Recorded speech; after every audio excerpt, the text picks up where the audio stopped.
The scene is set at this large hearing room at the state capitol complex for tomorrow's showdown over Governor Malloy's centerpiece proposal on creating jobs in the state of Connecticut. But Republicans continue to hammer away, saying Malloy's plan to put up nearly $300 million state dollars, $200 million to build a bio-research center at the Farmington U-Conn Medical Center complex to attract Jackson Labs from Maine is too much risk. Why does Jackson Labs need to take ownership of a $200 million building immediately? Why can't the state maintain ownership and then turn it over to Jackson Labs once they've met all of the requirements of the deal?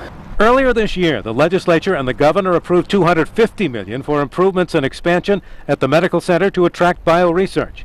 But Republicans say more safeguards are needed if the state is to spend $300 million more for a promise of just 300 jobs in 10 years.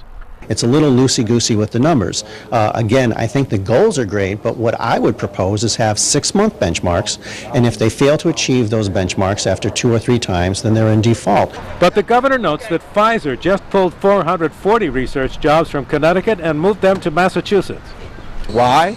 Because the universities and the state in Massachusetts had made a substantial investment in infrastructure to attract the concentration of scientists to promote the growth of bioscience industry. The governor wants the deal for Jackson Labs passed in the special session 1 week from today so the project can begin next year. Republicans note that Jackson Labs negotiated with the state of Florida for 2.5 years before that deal fell through, and now say, what's the rush? At the state capitol, Mark Davis, News 8.